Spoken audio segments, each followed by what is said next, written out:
Good morning guys, it is 27 जून। हम लोग discuss करने वाले एक एडिटोरियल फ्रॉम द हिंदू और ये कम्प्लीटली हिंदी में एक्सप्लेन करूँगा ताकि जो बिगनर्स हैं, जो शुरुआत कर रहे हैं हिंदी मीडियम से, वो भी समझ पाएँ। सबसे पहले हम लोग डिस्कस करेंगे एडिटोरियल की वोकैबुलरी, ठीक है। फिर क्वेश्चन ऑफ द डे जो कि प्रीवियस ईयर का रहेगा, ग्रामर का रूल भी बताऊँगा साथ ही साथ, और मैं टेंस की शुरुआत की है वो भी एक्सप्लेन करूँगा, ठीक है। आज का हमारा एडिटोरियल है अ ग्रांड रिवाइवल। ग्रांड का मतलब होता है भव्य, बड़ा, विशाल। रिवाइवल का मतलब किसी भी चीज़ को पुनः प्राप्त करना या पुनः जीवित करना दोबारा से, ठीक है। री मतलब दोबारा के लिए आता है, वाइवल मतलब जीवित करना, यानी किसी चीज़ को फिर से जीवित करना। एक्चुअली यहाँ पे जो जीवित किया जा रहा है वो टाई यानी रिलेशन जो हैं, मैं लिख देता हूँ यहाँ, रिलेशन जो हैं किस किस के, एक इंडिया का, ठीक है, और इजिप्ट का, जिसको हम मिस्र कहते हैं, ठीक है, मिस्र, इस तरह से, ठीक है। तो क्या है, इन दोनों देश जो हैं अपने संबंध को बढ़ाना चाहते हैं, दोबारा से स्थापित करना चाहते हैं। इंडिया एंड इजिप्ट हैव, ठीक है, दोनों ही मिलकर के एक एंड से जुड़ा हुआ है, दोनों नाउन, और ये प्लूरल सब्जेक्ट बनाते हैं, इसलिए वर्ब भी जो आई है प्लूरल आई है। चूँकि ये प्रेजेंट परफेक्ट में बनाया गया है, ठीक है, हैव लगा हुआ है, तो वर्ब की थर्ड फॉर्म लगती है, यानी री एस्टेबलाइज, उन्होंने दोबारा से स्थापित किए हुए हैं। क्लोज का मतलब करीब या पास में, ठीक है। टाइम मतलब संबंध, यानी कि जो बहुत ही करीबी संबंध थे उन्होंने दोबारा स्थापित किए हैं। इन रिसेंट ईयर, हाल फिलहाल के सालों में, यानी इंडिया ने और इजिप्ट ने, दोनों ने एक दूसरे के जो संबंध है एक दूसरे के साथ, वो दोबारा से स्थापित किए हैं, ठीक है। ये आज का हमारा एडिटोरियल है, इसको हम डिस्कस करेंगे। तो फर्स्ट ऑफ ऑल हम लोग पहले वोकैब डिस्कस कर लेते हैं, वोकैब के बाद questions of the day discuss करेंगे। आज मैंने क्लोज टेस्ट लिया हुआ है, ठीक है। क्लोज टेस्ट को कैसे सॉल्व करते हैं, हमारा अप्रोच क्या होना चाहिए, ये मैं आपको यहाँ पे बताऊँगा, ठीक है। और दूसरा है, आपको ये भी बताऊँगा कि हम इसे कम समय में कैसे सॉल्व कर सकते हैं। इसकी PDF वोकैब भी अगर चाहिए, ठीक है, तो टेलीग्राम चैनल पे मिलेगी, जिसका लिंक मैंने नीचे प्रोवाइड करा दिया है, आप जाके ले सकते हैं। इंस्टाग्राम पे भी चाहिए, वहाँ से उसका फ़ायदा भी ले सकते हैं आप। ओवरड्यू का मतलब होता है विलंबित, यानी कि डिलिंक्वेंट, जो पेंडिंग में पड़ा हुआ हो। कंडन का मतलब माफ़ करना होता है, यानी कि फॉरगिव। ब्लॉकेड का मतलब घेराबंदी करना या घेर लेना या सील ऑफ कर देना, ठीक है, ये इसके सिनोनिम है। स्टेप इन का मतलब होता है हस्तक्षेप करना, इंटरफेयर, इंटरवीन, ठीक है। परस्यू का मतलब जारी रखना या करना, लगे रहना, गो आफ्टर या पीछे पीछे जाना, या क्वेस्ट फॉर, किसी की चाह होना। एंटिक्विटी, ये बहुत इंपॉर्टेंट वर्ड है, ध्यान रखना, जो मैंने अभी लिखा है सब के सब इंपॉर्टेंट वर्ड, स्टेप इन भी, ठीक है। इसका मतलब प्राचीन काल की वस्तुएं, कोई ओल्ड वस्तु होती है ना, जैसे एंशियंटनेस जिसमें होती है, यानी पुरानी, मान लीजिए अंग्रेजों के टाइम की या उससे भी पहले के टाइम की कोई वस्तु हो, उसे हम एंटिक्विटी में रखेंगे। डिस्पेल का मतलब दूर दूर करना या तितर बितर करना, चेस अभी या ड्राइव अभी आप बोल सकते हैं। बोल्स्टर का मतलब सहारा, बोल्स्टर अप बोल सकते हो, पैड बोल सकते हो। बफेट का मतलब धक्का मुक्की करना, एक तरीके से लड़ाई झगड़ा करना, ठीक है, काउंटर करना, सामना, ये आपका क्या हो जाएगा, सिनोनिम हो जाएगा। टर्मोइल का मतलब हलचल होता है, एजिटेट मतलब एक्साइटमेंट होना, ठीक है। तो ये थी आज की वोकैब, और इसकी PDF ज़रूर ले लेना। साथ ही साथ एक इम्पोर्टेंट मैं आपको बात बता देता हूँ, अगर आप यहाँ तक आ चुके हैं, इसका मतलब वीडियो आपको अच्छी लग रही है, ठीक है। अगर अच्छी नहीं लगती तो आप डिसलाइक कर सकते हो, अच्छी लग रही है तो लाइक कर सकते हो, ठीक है, ये कर जरूर देना पर, ठीक है। और ज़्यादा अच्छी लग रही तो शेयर कर देना। आज क्वेश्चन क्या कहता है, वैसे भी दिखाई दे रहा है हमें, क्लोज टेस्ट है। In the following the passage some word has been deleted, कुछ वर्ड हटा दिए गए हैं। Read the passage carefully, passage को ध्यान से पढ़िए, खुद ही कह रहा है, पैसेज को ध्यान से पढ़िए। Select the most appropriate option to fill in the blank each, और उसके बाद जो भी ब्लैंक है उसको फिल कर दीजिए, ठीक है, यानी क्लोज टेस्ट है। मैं सिंपल सी भाषा में यहाँ पे लिख देता हूँ, क्लोज टेस्ट। अब पहले तो हम सबसे पहले यहाँ पे सबसे पहले सेंटेंस जो भी आपका क्लोज टेस्ट दे रखा है उसको रीड करने की कोशिश कीजिए, ध्यान रखिए, रीड करिए, ठीक है। रीड करने पर अगर कोई ग्रामर का अप्रोच आपको लग रहा है तो उसे अप्लाई कीजिए, और जिसकी टोन इसकी पहले पहचानो, जब रीड करो तो टोन पता चल जाएगी, और उसी के अकॉर्डिंग इसमें आप क्या कहते हैं जो भी वर्ड दे रखा है, ठीक है, उसे फिल कर सकते हो। तो देख लेते हैं, heat exhaustion can be recreational hazard, यानी कि हीट एग्जॉशन, हीट क्या करती है, हमें थका सकती है। मनोरंजन के रूप में ऐसा लग रहा है कि ये एक थकाना इसका हीट का एक मनोरंजनात्मक हो सकता है, आपका एन्जॉयमेंट दे सकता है। किसके लिए, ठीक है, फॉर एथलीट के लिए, प्लेइंग स्पोर्ट्स आउटडोर, स्पेशली उनकी बात हो रही है जो लोग बाहर खेलते हैं, यानी कि आप बाहर खेल रहे हो, अब खेलते खेलते समय अंदर हीट हो रही है, गर्मी हो रही है बहुत ज़्यादा, तो ये हजार्ड मतलब नुकसानदायक भी हो सकता है, थकाएगा भी और नुकसानदायक भी हो सकता है। लेकिन ये मनोरंजनात्मक या फिर आपको थोड़े समय के लिए जब खेल रहे तो एन्जॉय तो मिलेगा ना, हीट मिल रही तो एन्जॉय भी मिलेगा, ठीक है वो चीज़। Bearing heat trap clothing and gear when temperature are high, हम क्या करते हैं वो कपड़े पहनते हैं जो क्या टैप कर लेती है हीट को, मतलब हटाती है एक तरीके से। एज ठीक केज इन अमेरिकन फुटबॉल की बात करें, a small studies aimed to design more football uniform, उनका जो डिज़ाइन किया गया कपड़ों का वो इसी तरह से किया गया तो हीट को कम करें, गर्मी मतलब बाहर निकालें, ठीक है।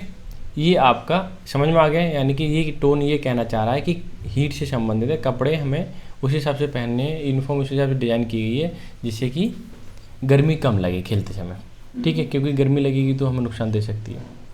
अब अगर मैं देखूँ यहाँ से, heat exhaustion can be recreational hazard, ठीक है, खतरनाक हो सकता है इसका थोड़े समय के लिए, ठीक है, फॉर प्लेइंग एथलीट। अब यहाँ पे मेरे पास ऑप्शन दे रखे हैं, स्पेशली, ठीक है, कैजुअली मतलब नॉर्मली होता है, मैं यहाँ लिख देता हूँ, ठीक है, नॉर्मली, इंडिविजुअली व्यक्तिगत तौर पे मतलब किसी किसी को गर्मी लग सकती है, किसी किसी को नहीं लग सकती है, ऐसा कहना चाह रहा है लेकिन, और रेडिकली मतलब तेज़ी से। अच्छा एक बताइए कि अगर खेल रहे हैं आप, ठीक है, तो जब खेलेंगे तो ओबियसली गर्मी तो सबको लगेगी। अब ये कहना चाह रहा है ये खतरनाक हो सकता है, ठीक है, स्पेशली एथलीट के लिए, क्योंकि वो बहुत ज़्यादा एक तरीके से हार्ड वर्क करते हैं, मेहनत करते हैं, इसलिए उनके लिए ज़्यादा खतरनाक हो सकता है नहीं हो सकता है। तो मुझे यहाँ पर अगर आप देखें अप्रोप्रिएट वर्ड केवल और केवल स्पेशली है, तो मैंने यहाँ पे स्पेशली फिल कर दिया, ठीक है, मैं चलो लिख देता हूँ, ठीक है। कैजुअली तो हो नहीं सकता, ना ही इंडिविजुअली हो सकता है, ऐसा नहीं कि एक को लगे गर्मी एक को ना लगे। रेडिकली मतलब तेज़ी से, ऐसा आप सोच सकते हो, लेकिन आप यहाँ सेंस बिठाइए कि स्पेशली उनकी बात हो रही है जो आउटडोर गेम खेलते हैं या स्पोर्ट में, ठीक है। आगे लिखा है बियरिंग मतलब पहनना होता है, heat trapping clothing gear when temperature are high, ठीक है, ऐसे कपड़े पहनना है जो कि क्या होता है, गर्मी को कम करे, ये कहना चाह रहे हैं एक तरीके से, ट्रैप करे उसको, ठीक है। तो अब यहाँ पे देखिए अदरवाइज मतलब कि अदरवाइज का मतलब के अलावा, या फिर ऐसा हो रहा है, ठीक है, कोई कंडीशन हो रही है, उसकी कंडीशन के अलावा वो चीज़ बताना चाहता है। सिंस जब भी आता है तो सिंस पॉइंट ऑफ टाइम के लिए आता है, ध्यान रखना, पॉइंट ऑफ टाइम के लिए आता है, ठीक है। अब पॉइंट ऑफ टाइम के लिए आता है जिसका मतलब क्या हुआ कि एक फिक्स टाइम है और वहाँ से लेकर के आज तक, ठीक है। तो कहना चाह रहा है जैसे फ्रॉम माई चाइल्डहुड, ऐसा बोलना, या सिंस माई चाइल्डहुड, क्योंकि चाइल्डहुड एक ही बार आता है तो पॉइंट ऑफ टाइम हो गया, ठीक है। तो since my childhood I have studied well, मैंने बचपन से ही पढ़ाई अच्छी की थी, ठीक है ना। तो सिंस का यूज समझ में आ गया कहाँ कहाँ होता है, कैसे होता है। दूसरा इंस्टीड का मतलब होता है के बदले या की जगह, लिख दो के बदले या की जगह आप बोल सकते हो। वाइल का मतलब होता है दौरान, क्या होता है जब टेम्परेचर बढ़ रहा होता है तो हम अगर इसे ट्रैप करें तो यहाँ पे while is the appropriate word, और वाइल के बाद आपकी जर्न फॉर्म आता है, आईएनजी फॉर्म में आता है सेंटेंस। तो ये भी आपका एक तरीका हो गया फाइंड करने का, ठीक है। थोड़ी छोटी चीज़ें हैं, अगर आप देखें तो बहुत आसानी से पता कर सकते हैं। आगे third, as the case in American football, अगर ये केस देखा जाए अमेरिकन फुटबॉल के बारे में, ठीक है, तो ओबियसली आप बता सकते हो सच रेदर शो डैट। तो आपको हमेशा आपने अगर रीडिंग करते हो, तभी मैं बोलता हूँ रीडिंग करना ज़रूरी है। जब आप रीडिंग करोगे ना बार बार तो आपको पता चलेगा कि सच एज आता है, सच एज इस प्रकार या ऐसे, ठीक है। और रेदर के साथ देन आता है, क्या आता है, देन आता है, ठीक है। और शो डैट हो सकता है, ठीक है। डैट का मतलब कि पता ही होता है, ये ताकि हो गया, ठीक है। कंपैरिजन करने के लिए होता है। सच एज मतलब एग्जांपल देने के लिए होता है, ठीक है। अब ये कहना चाह रहा है कि सच एज केज, यानी ये एग्जांपल जो दिया गया है वो अमेरिकन फुटबॉल का है, ठीक है। तो सच एज होता है, आपको पता ही, तो सच भर दीजिए इसमें। कितना आसान है अगर सोचे तो, ठीक है, क्योंकि छोटी छोटी चीज़ अगर मालूम हो तो बहुत आसानी से हो जाएगी। अब देखो इसको मैं कैसे करूँगा, small studies aimed to design more, अच्छा ये तो अलग हट गया, ठीक है। ये पहले यहाँ देखिए, ये जो सेंटेंस है यहाँ से यहाँ तक भाई, ये सेंटेंस कौन सा है, स्मॉल स्टडीज यानी छोटी छोटी अध्ययन है, उन्होंने हमें बताया, जिसका एम था। पहले तो ये पास्ट में हो सकता है या आपका थर्ड फॉर्म हो सकती है, पास्ट का मतलब सेकंड फॉर्म। अब हम ये पता कैसे करेंगे, जब हम इसके देखेंगे ऑप्शन को, हैव के बाद थर्ड फॉर्म आती है, हैज़ के बाद थर्ड फॉर्म आती है, बिल के बाद फर्स्ट फॉर्म आती है ना, और यहाँ पे थर्ड फॉर्म है, तो ये तो हो ही नहीं सकता, ठीक है। डिड के बाद फर्स्ट फॉर्म आती है, तो ये भी नहीं हो सकता, क्योंकि ये खुद में सेकंड फॉर्म है देखा जाए तो। अब मेरे पास दो ऑप्शन बचे हुए हैं, ये लगाऊं या ये लगाऊं, तो मुझे ये बताइए स्मॉल स्टडीज़ प्लूरल है सिंगुलर है, तो जाहिर सी बात है स्टडीज़ दे रखा है तो प्लूरल हुआ, अगर ये प्लूरल हुआ तो हैव लगाना पड़ेगा, तो मैं इस पर हैव पे कर देता हूँ टिक, यानी कि ऑप्शन नंबर फर्स्ट आपका क्या हो जाएगा, आंसर हो जाएगा। अच्छा इसमें सच एज था, हाईलाइट करने को रह गया था, कितना आसान हो गया, ठीक है। अब देखिए आगे क्या क्या कहना चाहता है, फुटबॉल यूनिफॉर्म, ठीक है। फिफ्थ नंबर में अगर देखें तो कौन सा आएगा कि रैच का मतलब अभागा होता है, ब्रीदेबल मतलब जहाँ पे हम सांस लें, शेल्टर मतलब एक किसी को छाँव दे ये, ठीक है। माजरेबल मतलब दयनीय कंडीशन, क्या दयनीय, ऐसे लिखते हो दयनीय,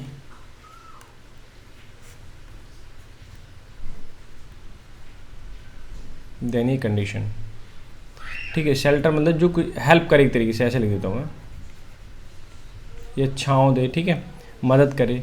रैच का मतलब अभागा होता है, ब्रीथ मतलब जो सांस लेने योग्य, ठीक है।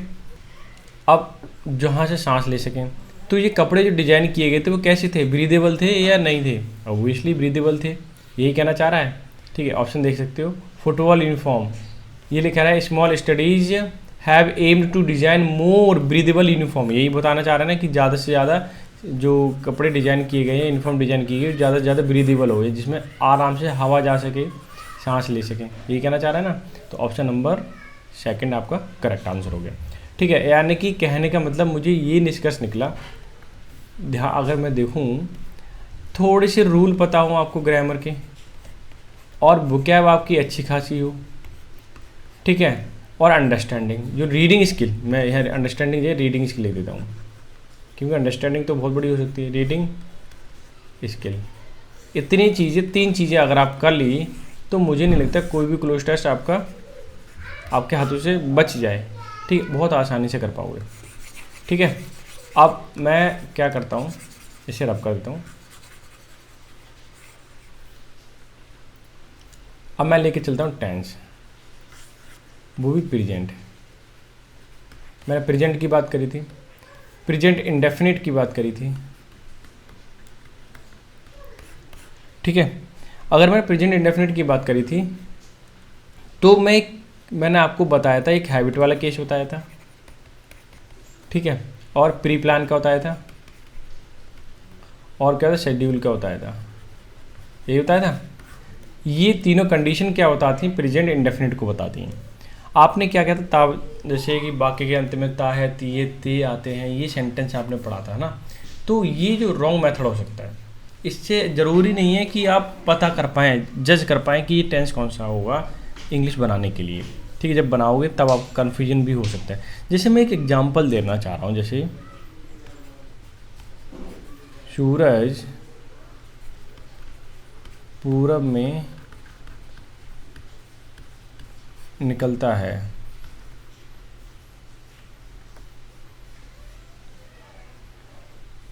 और एक एग्जांपल देता हूँ, एक सेंटेंस हो गया और ये हो गया, जैसे कि राधा उसकी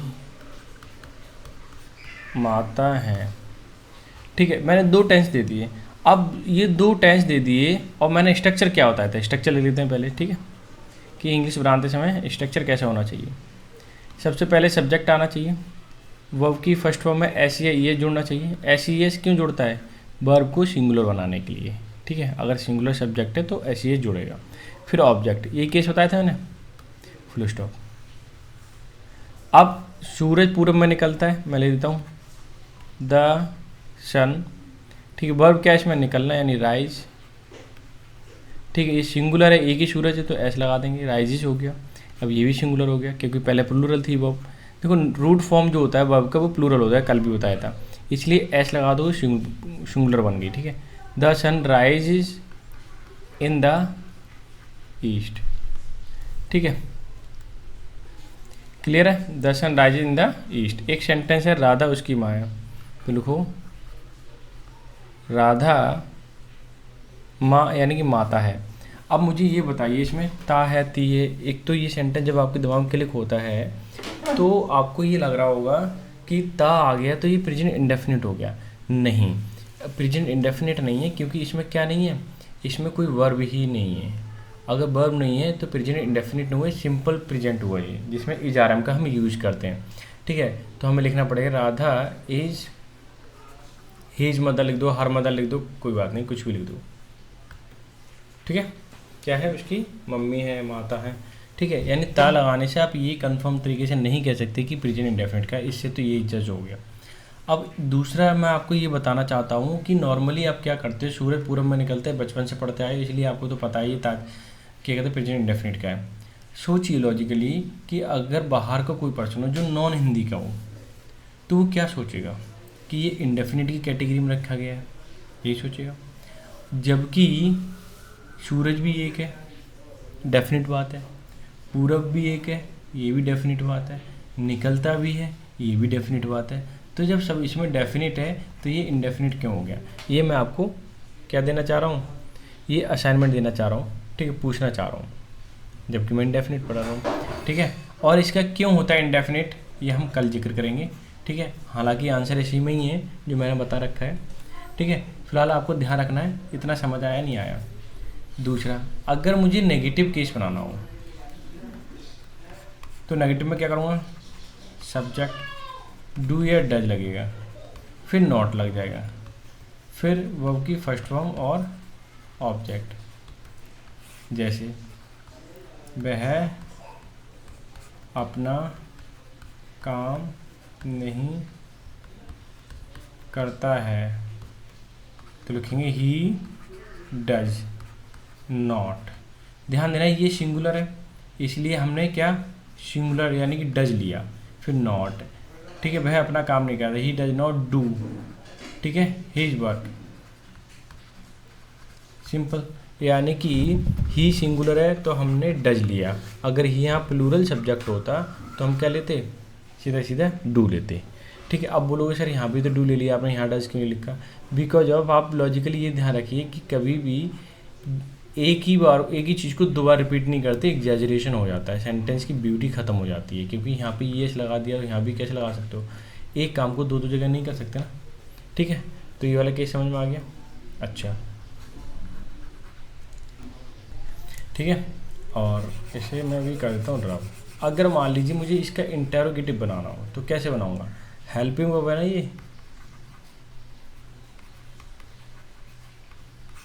ठीक है, इसको पहले उठा के रखना है, यानी कि डू या डज को पहले उठा के रखना है, ठीक है। फिर सब्जेक्ट आ गया, वर्ब की फर्स्ट फॉर्म आ गई और ऑब्जेक्ट आ गया, लास्ट में क्वेश्चन मार्क आ गया। अगर आप बोलोगे डबल इंटेरोगेटिव है, क्वेश्चन वर्ड फैमिली का हो, तो क्वेश्चन वर्ड फैमिली फिर डू या डज आ जाएगा अकॉर्डिंग टू सब्जेक्ट, है ना। फिर वर्ब की फर्स्ट फॉर्म आ जाएगी और ऑब्जेक्ट आ जाएगा, ठीक है। तो ये दो स्ट्रक्चर है, अगर इनको फॉलो करते हो तो आपके सेंटेंस कभी भी गलत नहीं होंगे, बहुत आसानी से जज कर पाओगे सेंटेंस को, ठीक है। क्लोज टेस्ट करोगे तो उसमें भी फ़ायदा मिलेगा, पैराजम्पल करोगे उसमें भी फ़ायदा मिलेगा, जब आपको स्ट्रक्चर अच्छे से पता होंगे तो। क्लियर है? तो ये था आज का, ठीक है, टेंस के बारे में। अब हम चलते हैं सीधे सीधे एडिटोरियल पर। एडिटोरियल कह रहा है या ग्रांड रिवाइवल, दोबारा से प्रोत्थान किया हुआ है या दोबारा से जीवित कर रहे हैं हम रिलेशन को इंडिया एंड इजिप्ट के बीच में। इंडिया एंड इजिप्ट हैव री एस्टेब्लाइज, दोबारा से स्थापित की उन्होंने क्लोज टाई यानी अच्छे रिलेशन इन रिसेंट ईयर, हाल फिलहाल के सालों में। ठीक है, ये समझ में आ गया। अब मैं क्या करता हूँ, सेंटेंस को कर देता हूँ हाईलाइट। ठीक है, और फिर मैं इसे कर देता हूँ एक्सप्लेन। ये कहना चाह रहा है कि the decision by India and Egypt to upgrade their tie, कि इंडिया का डिसीजन था, ठीक है, कि उसको क्या करें, अपने रिलेशन को अपग्रेड करें। देयर टाई मतलब संबंध को, ठीक है, रिलेशन को, to strategic partnership during prime minister Narendra Modi meeting, कि नरेंद्र मोदी की मीटिंग में ये डिसाइड हुआ कि हम इंडिया और इंडिया के इजिप्ट के रिलेशन को बेहतर बनाएंगे, अच्छे बनाएंगे, with Egypt president Abdul Fattah al Sisi के साथ जब मीटिंग हो रही थी। ठीक है, इज ए सिग्निफिकेंट मूव, ये कैसा महत्वपूर्ण मूव है, पहल है, फॉर इंडिया टाई, इंडिया के संबंध के लिए, with West Asia North Africa के साथ, यानी कि WANA वाना हम बोल सकते हैं, वेस्ट एशिया नॉर्थ अफ्रीका, ठीक है, रीजन में, डेट इज़ लॉन्ग ओवरड्यू, जो पहले से ही बहुत लंबे समय से विलंबित था, पेंडिंग में था, गिवन देयर हिस्टोरिकल टाई, इसने क्या एक हिस्टोरिकल टाई दिया है जो कि आपका ऐतिहासिक है। ठीक है, अगर ऐसा करते हैं तो बहुत ही अच्छे रिलेशन हो जाएंगे और बहुत सक्सेस भी मिलेगी। आगे देख लेते हैं, अभी सेंटर हमारे यहाँ ओवर हो रहा है। आगे क्या कहना चाह रहा है, टू कंट्रीज, जो दो देश हैं, साइन मतलब उन्होंने साइन की, सिग्नेचर किए, आप फ्रेंडशिप ट्रीटी 1955 यानी 1955 में साइन किए थे। ठीक है, and India support to Egypt, India support to Egypt, और इंडिया का जो सपोर्ट है इजिप्ट के लिए, including during the Suez Canal crisis 1956, जब 1956 में कैनल क्राइसिस जो है ना, सुएज नहर वाली, ठीक है, उसमें क्या आ गया था, क्राइसिस आ गया था, तब क्या हुआ, eventually led to non aligned movement 1961। ठीक है, फिर तभी क्या हुआ, 1961 में क्या आया आपका, नॉन अलाइनमेंट मूवमेंट आया, with both as founder member. ठीक है, दोनों के जो फाउंडर मेंबर थे, जो चाहते थे कि ऐसा ना हो, ठीक है, क्राइसिस ना हो, उसमें क्या किया जाए, तब की बात है। अब आगे क्या चाहते हैं, ये हमारा sentence, just a minute, highlight mica ले लूँ, ये सेंटेंस हमारा यहाँ पे है, वेट समथिंग इज रॉन्ग, मैं ऐसे कर देता हूँ। आगे देखिए, दे वर आल्सो इंस्ट्रूमेंटल, मतलब एक के यांत्रिक तौर पे, ठीक है, काम करना, और G77 grouping south cooperation initiative में। ठीक है, ये क्या कर रहे थे, साउथ कोऑपरेटिव, यानी कि एक दूसरे से सहयोग करते थे, जितने भी कंट्री की G77, जिसमें आपके 77 देश शामिल थे। ठीक है, उसमें एक दूसरे एक यांत्रिक रूप में काम कर रहे थे, जैसा लग रहा था कि ये मशीन है। ठीक है, एक दूसरे से सहयोग करने के लिए इस तरह से इन्होंने वर्क किया। और आगे सेंटेंस यहाँ तक है आपका, यहाँ देखिए क्या कहना चाहिए, ड्यूरिंग द कोल्ड वॉर, अगर मैं कोल्ड वॉर की बात करूँ, India and Egypt were United over there Dzire not become camp follower of इधर US और सोवियत यूनियन।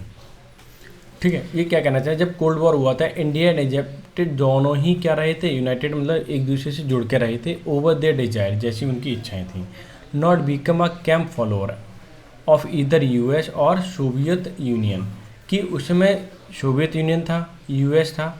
ठीक है, कि ऐसा नहीं है कि किसी भी देश में किसी मेंबर के लिए सपोर्ट किया, यानी कि US के सपोर्ट किया या फिर सोवियत के लिए, ऐसा उन्होंने नहीं किया, वो एक दूसरे से जुड़े हैं, दोनों के दोनों देश। कैंप फॉलोअर का मतलब होता है कि किसी का सहयोग करना, किसी से जुड़ जाना। ठीक है, ये आपका क्या होता है, कैंप फॉलोअर कहलाता है। ठीक है, या फिर बोल सकते हैं कि ऐसा पर्सन जो किसी ऑर्गेनाइजेशन में क्या विश्वास तो रखता है, ठीक है, लेकिन क्या कहते हैं, विश्वास रखता है और उसका मेंबर नहीं बनता। जैसे मान लीजिए सपोर्ट करो बट उसके मेंबर ना बनो आप, ठीक है, वो चीज़ है। इसीलिए इन्होंने क्या किया, इंडिया ने और इजिप्ट ने, कि वो मेंबर नहीं बने, सपोर्ट जो फीलिंग थी वो करते रहे, जैसा भी है। आगे अगर मैं देखूँ, यहाँ सेंटेंस है, अब ये सेंटेंस देखिए क्या कहना चाहता है, कि मोर रिसेंटली, अगर हाल फिलहाल की हम बात करें, जैसे कि अभी कोल्ड वॉर की बात करी थी, अब हम हाल फिलहाल की बात करते हैं। देयर पोजीशन, दोनों की जो पोजीशन है on Ukraine war have extremely similar, बहुत ही समान है एकदम से, एक्सट्रीमली बहुत बहुत समान है। रिफ्यूज करते हैं वो, क्रिटिसाइज भी करते हैं, ठीक है। रिफ्यूज टू क्रिटिसाइज, ये कहना चाह रहे हैं refuse to criticise Russia's action, वो रिफ्यूज करते हैं क्रिटिसाइज करने में रशिया के एक्शन जो लेता है या यूक्रेन पे आक्रमण कर रहा है रशिया, तो वो क्रिटिसाइज नहीं करते रशिया के लिए, ठीक है। बट लेकिन नॉट कंडेनिंग दैम, और ऐसा भी नहीं उन दोनों को माफ़ कर दे, ईदर एंड कॉलिंग, ठीक है, माफ़ भी नहीं करते। कॉल फॉर का मतलब डिमांड करना, ए डिप्लोमेटिक रेजोल्यूशन, और ये भी डिमांड नहीं करते कि यहाँ डिप्लोमेटिक तरीके से इसका सोल्यूशन निकाला जाए, यानी कि वो चुप्पी साध जाते हैं, ज़्यादा उस पर डिस्कस नहीं करते। ये दोनों का ही केस है, किसका, इजिप्ट का भी और आपका इंडिया का भी। तो ऐसे ही कब हुआ था, कोल्ड वॉर में हुआ था, ना तो यूएस को ना यूनियन आपका सोवियत संघ जो था यूनियन, उसको भी सहयोग नहीं किया, ठीक है। जैसा सिचुएशन आई उसी के हिसाब से उन्होंने डिसीजन लिया, ठीक है, कि सपोर्ट करना है या नहीं करना है। Last year India's decision to supply, last year की बात करें, इंडियाज डिसीजन, इंडिया का जो डिसीजन था to supply wheat to Egypt, ठीक है, क्या था कि वीट इजिप्ट को सप्लाई किया जाए। One of the world biggest import, जो कि सबसे बड़ा इम्पोर्टर्स है, ठीक है, that was hit by the blockades on export from Russia and Ukraine last year, ठीक है। ये कहना क्या चाह रहे हैं, ठीक है, जो इम्पोर्टर्स है यानी कि जो आयात करता है, खरीदता है, ठीक है, तो यानी कि ये कहना चाह रहे हैं कि जो इजिप्ट है रशिया का बहुत बड़ा क्या है, इम्पोर्टर है, ठीक है, किस चीज़ को, गेहूं को लेता है, एंड यूक्रेन लास्ट ईयर, ठीक है। तो लेकिन ये क्या हो गया था, ब्लॉकेड्स का मतलब घेर लेना, कि इसकी जब निंदा की जा रही है कि तुम रशिया पे इतनी पाबंदियाँ लगी हुई हैं फिर भी तुम वहाँ से खरीद रहे हो, ठीक है, इंपोर्ट कर रहे हो आप, कहने का मतलब ये है। Before black sea grain initiative stopped in, ठीक है, won New Delhi much goodwill in Cairo, कि क्या हुआ, ब्लैक सी जो था वहाँ से बंद कर दिया गया, उनका जो माल जाता था, गेहूँ जाते थे, ठीक है। अब वो इधर से इंडिया की तरफ से जा रहे थे, वहाँ से जो कैरो है मतलब इजिप्ट की राजधानी, ठीक है, उसने काफ़ी तारीफ़ करी थी एक तरीके से कि भाई उसने हमारी मदद की, क्लियर है ना। जबकि सारे देश क्या कर रहे थे, निंदा कर रहे थे कि रशिया से मत खरीदो, ठीक है, या फिर वहाँ से इंपोर्ट मत कीजिए, क्लियर है, क्योंकि दो देशों में आक्रमण चल रहा था, युद्ध चल रहा था, इसीलिए। आगे देखिए, the two side are also pursuing closer cooperation in green energy. अब दो साइड है यानी इंडिया और इजिप्ट पास पास आ रही हैं, परस्यूइंग मतलब एक तरीके से कंटिन्यू है कर क्लोजर कोऑपरेशन के लिए। और फार्मास्यूटिकल मतलब दवाइयों में, डिफेंस मतलब आपकी रक्षा चीज़ों में, जैसे कि आर्मी वगैरह है इसमें, ठीक है, विद MOUs, ठीक है, MOUs, ठीक है, इन एग्रीकल्चर में साइन हुए, ठीक है, और आपका आर्कियोलॉजी में साइन हुए, एंटीक्विटीज़ में साइन हुए, एंड कॉम्पिटिटिव लॉ जितने भी हैं उस पर साइन हुए, मतलब उस पर क्या हुआ, मेमोरेंडम पर साइन किया गया, क्लियर है। वो क्या करेंगे, एक दूसरे का इन चीज़ों में सहयोग करेंगे, क्लियर है। अब मैं इस सेंटेंस को हाईलाइट कर दिया है। अब ये देखिए आप, मिस्टर मोदीज विजिट, ठीक है, Mr Modi's visit to Al Hakim mosque, ठीक है, मतलब मस्जिद, and meeting with Egypt grand mufti appear to be an attempt to dispel the misgivings. Dispel का मतलब तो दूर दूर भगाना, मिसगिविंग्स का मतलब जो डाउट होता है वो चीज़ को, about his government policies toward the Muslim world. ये कहना चाह रहा है कि मोदी जी ने अभी अल हकीम मस्जिद गए थे, ठीक है, अटेंड किया था, एंड वहाँ मीटिंग करी थी। Grand mufti appear to be attempt किया, इसलिए अटैम्प्ट किया ताकि हटाए जा सके जो डाउट हैं गवर्नमेंट की पॉलिसीज़ के बारे में, मुस्लिम वर्ल्ड के बारे में, क्योंकि वो हिंदू हैं मोदी जी, ठीक है, और एंटी मुस्लिम रहते हैं, ऐसे लोगों का कहना है। तो ये चीज़ जो डाउट है ना लोगों का जो कहते हैं, उस चीज़ को दूर हटाने के लिए वो मस्जिद भी गए और वहाँ पे क्या किया उन्होंने, मीटिंग भी की, ठीक है। तो ये सारी चीज़ें आप देखिए, तो हम ये कह सकते हैं कि उनकी जो पॉलिसी है टूवर्ड्स वर्ल्ड, मुस्लिम वर्ल्ड के प्रति, वो अच्छी है। President LCC who was India's Republic day chief guest this year, यानी कि इस साल प्रेसिडेंट अल सीसी, ठीक है, वो चीफ गेस्ट रहेंगे। कन्फर्ड, प्रदान किया Egypt highest state honour the order of the Nile. Modi ji को ये कन्फर का मतलब होता है देना, कहा गया, ठीक है, दिया।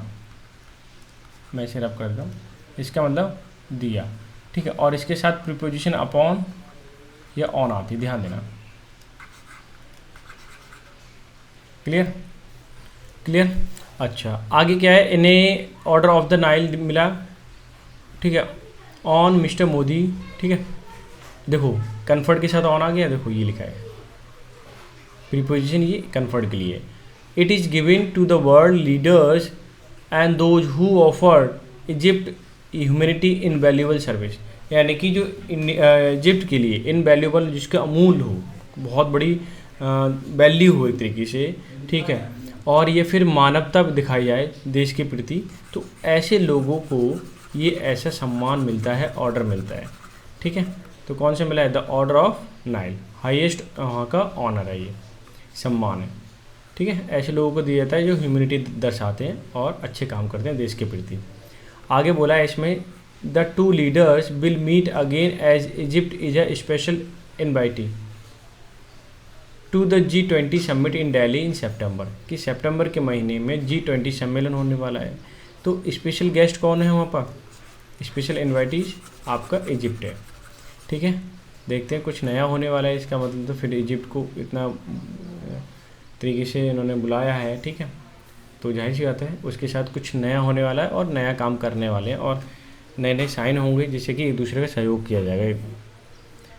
Leaders appear to have spent much time focusing on multilateral issues, कि जो लीडर्स हैं दोनों देशों के, ठीक है, वो क्या कहें, उन्होंने बहुत सारा समय स्पेंड किया ताकि मल्टीलेटरल मतलब बहुत सारे मुद्दे हैं उन पर डिस्कस किया जा सके। India's close tie in Egypt neighbourhood, specially Israel, Saudi Arabia, food, ठीक है, इनके जो डिस्कशन था, आपके जो नेबर के कंट्री है, नेबरहुड के, ठीक है, जैसे बात की जाए स्पेशली इजराइल है, ठीक है, अरेबिया है, सऊदी अरेबिया, ठीक है, उसके बारे में डिस्कस किया। फूड के बारे में डिस्कस किया, एनर्जी सिक्योरिटी कंस्ट्रेंट के बारे में, building more cooperation with global south including the African union, ठीक है, ग्लोबल में कौन कौन, अफ्रीकन यूनियन भी वहाँ पे शामिल था, ठीक है। ऐसे देश के बारे में उन्होंने डिस्कस किया, बातचीत की, ठीक है, और ताकि मल्टीलेटरल इश्यूज जिनके प्रति हैं या फिर इन देशों को इस प्रति कुछ और बेहतर करना है, इस मैटर में उन्होंने क्या किया, डिस्कशन किया। आगे देखिए आप, इन मार्च की बात करूँ, Egypt join the New Development Bank set by BRICS, Brazil, Russia, India, China, South Africa. क्या हुआ, मार्च के महीने में इजिप्ट ने ज्वाइन किया न्यू डेवलपमेंट बैंक, जिसको हम ब्रिक्स के नाम से जानते हैं, Brazil, Russia, India, south Africa, China, South Africa. is keen to join this grouping that will deliberate new membership at summit in Cape Town this August, ठीक है। तो समिट में न्यू मेंबरशिप मिलेगी उन्हें, where Egypt will seek India support, जहाँ पर वो India को सपोर्ट करने की सोचता है इजिप्ट, ठीक है, क्योंकि इंडिया सपोर्ट करता है तो जाहिर सी बात है वो भी सपोर्ट करेगा, एक दूसरे का सपोर्ट ही मिलेगा। आगे देखिए कि बोल्स्टर मतलब सपोर्ट करना, बाय हिस्ट्रिकल टाई, एक दूसरे में देखा गया है कि ऐतिहासिक पुराने समय से क्या एक सपोर्ट करते आए हैं। एंड बफेट का मतलब धक्का मुक्की करना या झगड़ा करना, by present day geo political turmoil, यानी कि जियो पॉलिटिकल वे में क्या होती है, थोड़ी सी टर्मोइल है, उथल पुथल है, ठीक है। तो ये क्लियर है, ध्यान देना, it is clear that India and Egypt now easing, ठीक है, वो सरल कर रहे हैं, मधुर कर रहे हैं, क्लोजर रिलेशनशिप, ठीक है, अपने रिलेशनशिप को क्लोज कर रहे हैं, बढ़िया कर रहे हैं। One that looks both at future economics and autonomous foreign policy, one that looks both, अगर दोनों ही देखे जा सकते हैं, फ्यूचर मतलब भविष्य के, इकोनॉमी जो उनकी इकोनॉमीज है, ठीक है, एंड ऑटोनोमस मतलब स्वतंत्र हैं, ठीक है, फॉरेन पॉलिसी को लेकर के, मतलब वो स्वतंत्रता पूर्वक डिस्कस करके फॉरेन पॉलिसी बनाएंगे जिससे कि एक दूसरे को क्या ना हो, कोई प्रॉब्लम क्रिएट ना हो। क्लियर है, इसलिए हम कह सकते हैं इंडिया और इजिप्ट के जो रिलेशन हैं बेटर होने वाले हैं। ठीक है, आज का जो एडिटोरियल आई होप आपने एंजॉय किया होगा, और जो ग्रामर का पोर्शन था वो भी मैंने एक्सप्लेन किया, और यहाँ पे आपने वोकैब सीख ही ली है। तो ठीक है, सेशन अच्छा लगा हो लाइक शेयर कर देना। तो मिलते हैं नेक्स्ट सेशन में, तब तक के लिए bye bye, take care, have a good day.